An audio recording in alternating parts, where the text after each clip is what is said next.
जब तक कौम शिक्षित नहीं होगी तब तक समाज शिक्षित नहीं होगा। इसी मंत्र को लेकर मौलाना जनाब डॉक्टर कल्बे सादिक साहब से गुजारिश करता हूं कि अपने ख्यालात का। बिस्मिल्लाहिर्रहमानिर्रहीम।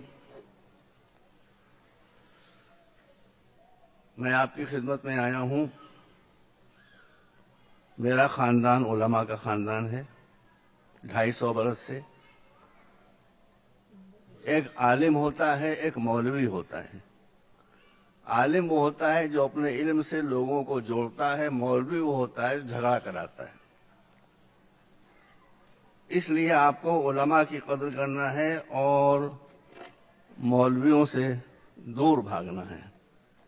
मैं मेरठ गया था, गर्मी बहुत हो रही थी, तो मेरे एक दोस्त मुझे लेकर एक होटल में चले गए जो एक जैन का होटल था। जैन वो कम्युनिटी है मेरे भाइयों कि जिसमें न कोई जाहिल है, अनपढ़ है, न कोई गरीब है। तो मैंने उस जैन से पूछा कि ये आपने कौन सा चमत्कार किया, जादू किया है कि आपके यहाँ से गुर्बत भी खत्म हो गई और जहालत भी खत्म हो गई। उन्होंने कहा कि मौलाना हमारे यहाँ जो चीजें होना चाहिए वो हैं, जो नहीं होना चाहिए वो नहीं है, सुन लीजिए। मैंने कहा वो क्या चीज? कहा कि हमको जितने स्कूल और कॉलेज चाहिए हैं वो हमने अपनी कम्युनिटी के लिए बना लिए हैं, और मौलाना साहब हमारे यहाँ पंडित नहीं होते हैं। तो हमने कहा यही हमारी मुसीबत है। हमारे यहाँ मामला उल्टा है, जो नहीं होना चाहिए वो है, जो होना चाहिए वो नहीं है। स्कूल हमारे यहाँ नहीं है, कॉलेज हमारे यहाँ नहीं है, मौलवी हमारे यहाँ भरे में हैं। मौलवी हजरात जो हैं वो निगेटिव प्रीचिंग करते हैं, लोगों को गलत रास्ता बताते हैं। उलमा हमेशा मिलाते हैं और जोड़ते हैं। मेरे पास 5 मिनट है, मैं वक्त का बहुत पाबंद हूँ। 3 मिनट और रह गए मेरे पास, 3.5 मिनट। देखिए, हमारे रसूल ने फरमाया है कि अक्लमंदी की बात कहीं से भी मिले ले लो। हिंदू के मुंह से मिले ले लो, यहूदी के मुंह से मिले ले लो, किसी के मुंह से मिले ले लो। मैं आपको एक बात खाली बताना चाहता हूं। ज्यूज, यहूदी, हमारा उनसे कोई झगड़ा नहीं है। ज्यूज में एक एक्सट्रीमिस्ट ग्रुप है जो सह्यूनिस्ट कहलाता है, उनसे हमारा झगड़ा है।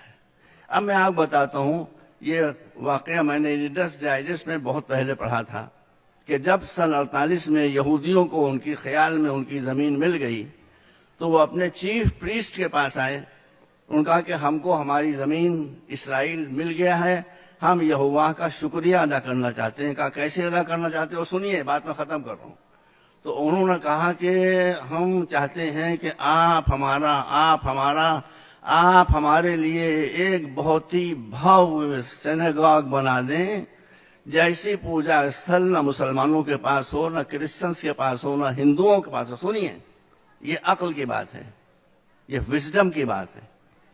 उसने कहा, लोगों ने कहा एक ऐसा भव्य शानदार सिनेगॉग बना दें कि ऐसा सिनेगॉग, ऐसा पूजा स्थल किसी कम्युनिटी के पास न हो। तो उसने कहा कि मैं अगर एक फर्ज करो हीरा तराश कर और हीरे का बना दूं सिनेगॉग, तो उस हीरे के सिनेगॉग की हैसियत और अहमियत यहोवा की नजरों में क्या होगी? तो उन्होंने कहा कुछ नहीं। याद रखिए ये बात, याद रखिए। कहा तो तुम जितने अरबों डॉलर्स लाए हो, इसको इससे सिनेगॉग न बनाओ, इससे अपनी कम्युनिटी को बनाओ। ये पैसा मुझे दे दो, मैं इसको रिजर्व फंड के तौर पर डाले देता हूं, और इससे मैं यहूदियों से गुर्बत को और जहालत को मिटाऊंगा।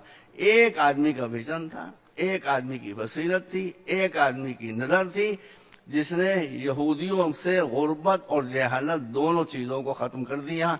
आज दुनिया में सबसे ज्यादा एजुकेटेड कम्युनिटी अगर कोई है तो ज्यूज की है, और आज दुनिया में अगर रिचेस्ट कम्युनिटी है तो वो यहूदियों की है। आपके लिए भी इसके अलावा कोई चारा नहीं है। कौमें बिल्डिंगों से नहीं बनती हैं, कौमें एजुकेशन से बनती हैं, कौमें तालीम से बनती हैं, कौमें शिक्षा से बनती हैं। आप मेरी बात मान ले, मैं आपके सामने, मैं न शिया हूं न सुन्नी हूं, मैं तो अकबर का मुकल्लिद हूं। अकबर इलाहाबादी बहुत बड़े शायर थे, वो खुले दिल के आदमी थे। तो उनकी बीवी ने एक दिन उनसे कहा कि आप हैं क्या, आप शिया हैं कि सुन्नी हैं? कहने क्यों? कहने मैं ये देखती हूँ कि आप जब शियों में बैठते हैं तो शियों की ऐसी बातें करने लगते हैं, जब सुन्नियों में बैठते हैं तो उनकी ऐसी बातें करने लगते हैं। तो हैं आप हैं क्या? उन लोग उसी वक्त एक शेर कह दिया, उनका कि अकबर का केश व मसलक, उनकी बीवी का नाम मुन्नी था, उन्होंने शेर कह दिया कि अकबर का केश व मसलक क्या पूछती हो मुन्नी, शिया के साथ शिया, सुन्नी के साथ सुन्नी।